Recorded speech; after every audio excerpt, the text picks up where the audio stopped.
네, 그럼 지금부터 지난 영상에 이어서 계속 새로운 지도성 이론에 대해서 뉴 리더십 이론에 대해서 살펴보도록 하겠습니다. 네, 5번째로 살펴볼 지도성은 카리스마적 지도성과 서번트 지도성입니다. 카리스마적 지도성이란 이제 그 카리스마가 무엇인지에 대해서 먼저 정의를 내려보자면 구성원의 신념, 가치, 행동에 강력한 영향력을 행사하고 확산시키는 능력을 말합니다. 그러니까 카리스마가 있다 이렇게 말하잖아요. 그래서 지도자의 카리스마는 탁월한 비전과 해결책, 그리고 다른 사람을 압도시키는 비범한 능력과 인간적인 매력에서 비롯됩니다. 탁월한 비전과 해결책, 비범한 능력과 인간적 매력, 이거를 소유한 지도자가 구성원의 헌신적인 복종과 충성을 이끌어내는 지도성입니다.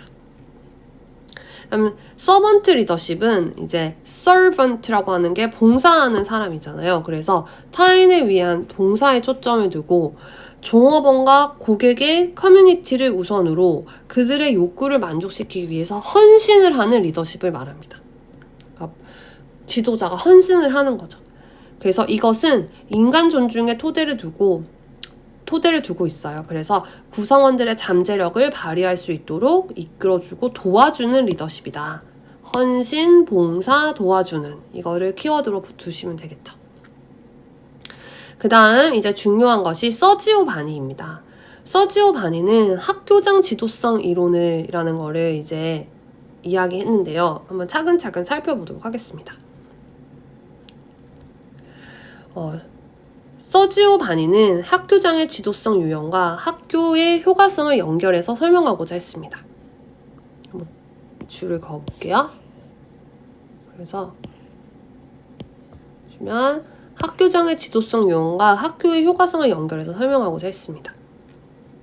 그러니까 어떤 지도성 유형을 가지고 있느냐에 따라서 학교의 효과가 나타나냐 안 나타나냐 이 말이겠죠.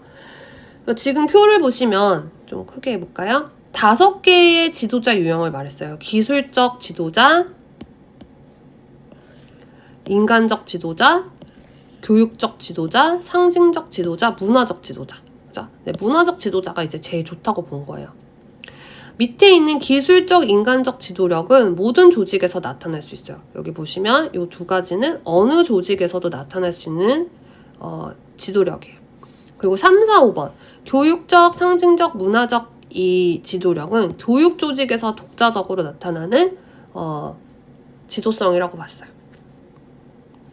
그래서 교육적, 상징적, 문화적 지도력은 교육과 학교 상황에서만 독자적으로 나타나는 행정가의 자질이다. 이렇게 보았습니다. 그러면 기술적 지도자라고 하는 건 뭘 말하느냐? 테크니컬 리더라고 했잖아요. 그러니까 행정 처리를 잘하는 리더예요. 사무적 기술에 능통해서 건전한 관리자 역할을 수행합니다. 계획, 시간관리 기술, 상황 적응적 지도성을 강조하는 것이죠. 2번째, 인간적 지도성은 인간공학 전문가예요. 사회적, 인간적 자원을 활용하는 능력을 소유했고 사람의 사기를 높이고 사교적, 동기 촉진, 참여적 의사결정 이런 거를 가능하게 하는 사람입니다. 교육적 지도자는 현장 교육의 전문가라고 할 수 있어요. 효과적인 교수 프로그램을 개발할 수 있고 임상 장학 등에 대한 전문적 지식과 능력을 통해서 교육 문제를 진단하고 교사들을 지원하고 지도하는 겁니다. 그래서 장학, 평가, 직원 능력 개발, 교육과정 개발 이런 것들을 수행하는 사람이죠. 상징적 지도자, symbolic leader라고 했는데 대장의 역할을 한다고 할 수 있어요. 상징적 지도자가 저도 처음에 공부를 할 때 조금 개념이 어려웠는데 설명을 해보면은 학교의 중대사에 대해서 다른 사람에게 주의를 환기시킬 수 있는 능력을 가진 사람이에요. 근데 그거를 뭐를 통해서 하냐면은 상징적인 행사를 통해서 우리 학교의 중대사에 대해서 다른 사람에게 주의를 환기시켜요. 상징적 지도자라고 하는 거는 학교 순시, 학생, 학부모 간담회, 여러 가지 행사 이런 거를 통해서 학교의 비전과 목표에 주의를 환기시키고 이에 대한 사명감을 고취시킵니다. 그래서 학교의 일을 학생이나 지역사회에 알리는 역할을 하고 있어요. 문화적 지도자는 가치나 규범의 정체성을 확립하는 사람인데 한번 자세히 보면은 성직자의 역할을 한다고 나와 있죠. 문화적 지도성은 조직 문화의 변화를 꾀하는 거예요. 조직 문화, 조직의 구조가 아니라 조직의 문화의 변화를 꾀해서 조직의 효과성을 개선하려는 지도성입니다. 구성원의 그런 의미를 추구하고자 하는 욕구를 만족시켜서 그들을 학교의 주인으로 만들고 조직을 통합해내는 지도성이에요. 학교의 가치와 신념 및 관점을 통합해서 학교의 정체성과 문화를 창출하고 유지하는 역할을 합니다. 그래서 아까도 말했듯이 규범이나 가치, 질서 정립 이런 걸 통해서 그 조직만의 독특한 정체감을 형성시키는 것이죠. 그래서 이러한 지도자는 학교의 역사와 전통을 창출하고 그런 무용담을 막 전파시켜요. 그래서 성직자의 역할을 한다고 할 수 있습니다. 서지오 바니는 특히 이 문화적 리더십의 힘에 주목을 했습니다. 문화라고 하는 것은 어떤 학교의 구성원을 다른 학교의 구성원과 구별시켜주는 집합의식과 정신을 만드는 것으로 묘사될 수가 있겠죠. 그래서 학교 문화라고 하는 거는 특정한 교사나 학생이나 학부모들을 하나의 집단으로 묶어주는, 나는 무슨 학교 학생이야, 그죠? 공유된 가치, 신념, 의미의 체계라고 할 수 있어요. 효과적인 지도자는 이런 과정에서 가장 중요한 역할을 수행합니다. 문화적 리더는요.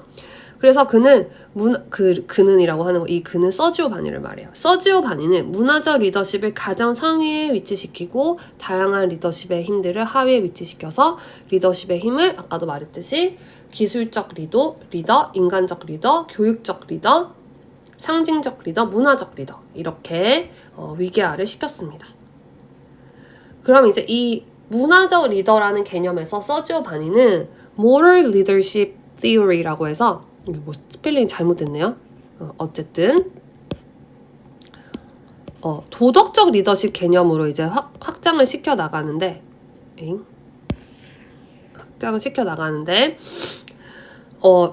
제가 한번 읽어볼게요. 서지오 바니는 문화적 리더십에 대한 논의를 확대해서 학교에서의 리더십을 도덕적 리더십으로 개념화했습니다. 그리고 이 도덕적 리더십을 통해서 학교의 가치와 효율성에 대한 논의를 전개시켜 나갔습니다. 인간의 의미 추구 욕구를 만족시킴으로써 그 구성원들을 조직의 주인으로 만들고, 그러니까 우리만의 문화를 만드는 거죠. 의미 욕구를 충족시킨다는 건 앞에서 이야기했듯이. 그리고 조직의 제도적 통합을 가능하게 하는 효과적 지도성입니다. 그래서 아까 앞에도 이야기했듯이 그 문화적 리더십에서도 이야기했듯이 서지오 바니는 구조적인 접근뿐만 아니라 문화 차원에서 변화가 필요하다 이렇게 주장했어요. 학교는 구조적 의미에서는 이완결합이지만 이 이완결합 학교 조직에 대해서는 다음 챕터에서 좀 더 자세히 다룰 텐데 이완결합이라고 하는 거는 그러니까 그 관료제 조직처럼 이렇게 뭔가 위계화되고 정형화된 조직은 아니라는 거예요. 전문가들의 집단이기 때문에. 어쨌든 학교는 구조적 의미에서 이완결합이지만 문화적 의미에서는 확고하게 결합이 되어 있기 때문에 규범, 관습, 신념, 가치를 형성하는 게 필요하다. 도덕적 리더십을 발휘할 수 있는 학교장은 모든 구성원이 학교의 가치를 따를 수 있는 여건을 만들어낼 수 있습니다. 교장도 근데 학교 구성원의 일부로서 학교의 목표와 가치를 따르는 사람인 것이죠. 그럼 이 도덕적인 학교에서 리더십, 이제 모든 구성원들이 각자의 이제 리더십을 발휘하면 이 리더십이 대체가 되는데 그 리더십을 대체할 수 있는 방법은 공동체적인 규범, 전문가적인 이상, 일 자체에 대한 몰입, 그리고 동료의식 이런 것들이라고 할 수 있어요. 일 자체의 몰입이라고 하는 건 공동의 목표 안에서 교사들은 수업과 교육 활동에 대한 자율적인 몰입의 경험을 해야 합니다.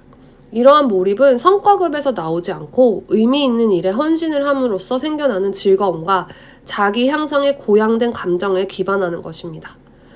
그리고 동료의식이라고 하는 거는 침묵이 나 너랑 친해 이런 침묵을 말하는 게 아니라 공유된 목표, 우리 학교가 가지고 있는 가치나 규범이나 그런 공유된 목표를 함께 이루어 간다는 동료성을 의미해요. 그래서 학교 혁신이 어려운 거는 공동체적 목표를 공유하고 이를 실천하고자 하는 동료가 없으면은 이제 이 학교 혁신이라는 게 표면적인 활동이 되고 만다 이렇게 이야기했습니다. 서지오 바니가 학교 유형을 분류화시켰습니다. 이 도덕성이라는 개념을 가지고요. 그 서지오 바니는 학교를 바람직한 가치를 전수하는 곳이고, 그리고 행정이라고 하는 거는 도덕적인 기술이라고 했어요. 그래서 여기서 표에 보시면은 1 유형이 도덕적인 학교이고 2 유형이 도덕적이고 효과적인 학교예요. 이 유형만, 그러니까 도덕성을 가지고 있는 유형만이 본질적으로 학교라고 말했어요. 여기 표를 보시면은 이제 가로선은요, X축은 경영 관리적 측면에서 성공을 했는가, 그러니까 효과적이냐 이걸 말하겠죠. 예, 아니오가 있고, 도덕적인 측면에서 선의를 가지고 있느냐, 예, 아니오가 있죠. 근데 여기서 1번, 2번 도덕적인 학교, 2번은 도덕적이고 효과적인 학교, 이 학교만이 본질적 의미에서 학교다 이 말입니다. 그래서 결국 도덕적 지도성은 성공보다는 선의를 중시하는 1번이나 2번 유형의 학교를 만드는 지도성입니다. 그래서 학교 행정가의 리더십은 어때야 하냐? 높은 가치와 윤리의 바탕을 둔 도덕적 리더십에 의존을 해야 되고, 그럴 때만 학생의 복지와 학교의 발전에 기여할 수 있는 참다운 리더십을 발휘할 수 있게 된다고 보았습니다. 그럼 1번 유형과 2번 유형, 즉 도덕적인 학교를 만들려면 어떤 전략이 필요하냐? 전문 직업적 사회야. 아까 전에도 말했던 거랑 일맥상통하는 바가 있다고 느껴지는데요. 그 교사들이 어떤 전문가적인 이상을 가지고 일 자체에 몰입할 수 있는 경험을 해야 된다는 거죠. 그리고 목적 설정과 공유 가치, 그죠? 가치관을 공유해야 되고, 동료의식과 상호의존성, 이것이 있어야 된다는 거예요. 이러한 전략을 통해서 추종자들로 하여금 일에 헌신하도록 하는 데 필요한 규범적 권력을 제공함으로써 이완 구조의 상황에서도 통제 문제를 해결할 수 있고, 이러한 전략들이 성공할 경우 그것들은 교사들을 추종자에서 자기 관리자, 아까 전에 리더십을 대체할 수 있다고 했었잖아요. 도덕적 학교에서 리더십을 대체하는 것이 공동체적 규범이나 이 전문가적 이상, 일에 대한 몰입, 동료의식 이런 것들이라고 했잖아요. 그래서 이런 전략을 통해서 교사들은 하급자에서 자기 관리자로 변혁이 되는 거예요. 그리고 결국 그 말은 이것들이 지도성을 대신할 수 있고, 지도자의 지도력은 그만큼 필요가 없게 된다는 거죠. 결국 행정가들로부터 지시적 지도성은 훨씬 약화되고 비공식적인 것이 되고, 그럼 어떻게 통제와 조정을 이루어 가느냐? 그것은 교사와 행정가들의 내면화된 힘에 의해서 자연스럽게 해결된다. 도덕적인 학교에서는 이렇게 본 것입니다. 네, 이렇게 도덕적 리더십까지 해서 새로운 리더십 이론들에 대해서 살펴보았습니다. 네, 다음 영상에서는 이제 학교의 조직론적 특징에 대해서 한번 살펴보도록 하겠습니다. 감사합니다.